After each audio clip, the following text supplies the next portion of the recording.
It's tough to say because we're not dealing with a theory in any sense in which, say, a physicist would recognize the theory. We're dealing with a collection of anecdotes, a certain point of view, a series of hunches. I would say that the most outstanding, the salient points are, first of all, the fossil record, which is simply mystifying. We can't make much sense of the fossil record. It does not sustain any kind of Darwinian prediction that can be intelligently derived from Darwinian theory, and it doesn't seem to sustain anything else as far as I can see. It's a perfectly mystifying record. That's one obvious point. I'm not talking just about the Cambrian explosion, I'm talking about everything that doesn't make a whole lot of sense in the fossil record. Second point, we have never been able in any way theoretically to examine the central Darwinian claim that natural selection and random variation can account for a great deal of complexity. If you look at the history of physics, for example, what did Newton do in the 17th century? He said, well, the planets are being attracted to the sun by a force. It's not any kind of force, it's a inverse square force. And then he went and showed that if you make that assumption, the result will be an orbit that conforms exactly to the observed orbit, say, of the Earth or of Mars. It will be a conic section. And then he proved the converse, that if it's a conic section, the planets must be attracted to a central source by an inverse square law. There is nothing like that in biology, in Darwinian theory.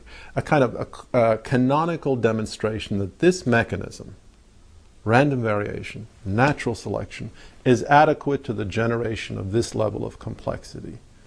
From the point of view of the serious sciences, without that kind of a demonstration, one is completely adrift. You have no idea whether the mechanism is adequate for its intended purposes. This is the second point. Third evidential piece of the puzzle. Look, you turn to the serious sciences, you turn to general relativity or quantum mechanics. I can program a computer with the equations of general relativity or with the equations of quantum mechanics, and I can say, all right, what are the consequences? I can actually see the consequences emerge in a simulation. We can't do any of this in biology. And that should prompt any reasonable person to ask, why not? If this is such a simple mechanism, which could easily be programmed on a computer, how come we can't set up a computer and create something of biological-like complexity? How come we cannot see the unfolding of an evolutionary process the way we can see the unfolding of an evolutionary process in physics? This is a very serious question. I've looked at all the genetic algorithms. I'm trying to write a genetic algorithm myself.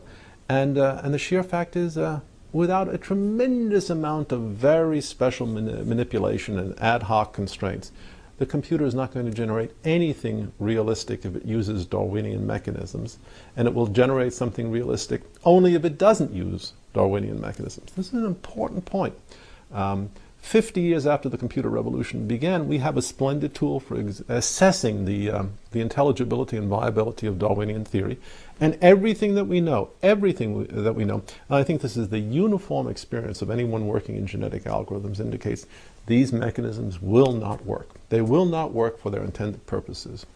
And finally, there's the utter absence of laboratory evidence. I mean, random variation, natural selection, we should be able to start manipulating organisms. When we look at dogs, no matter how far back we go, it's dogs. When we look at bacteria, no matter what we do, they stay bugs. They don't change in their fundamental nature.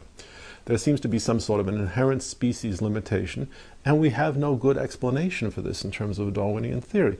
We should have far more flexibility, far more plasticity under laboratory conditions than we actually do if Darwinian theory or anything like that were correct. What we see in nature, what we see in the laboratory, is very highly bounded variation, cyclic variation, as for example finch beaks in the Galapagos Island. That's about all we see. Small variations. Why is that if Darwinian theory is correct? These are evidentiary points that I think need to be stressed, need to be examined openly, honestly. And they never are, of course. Never are.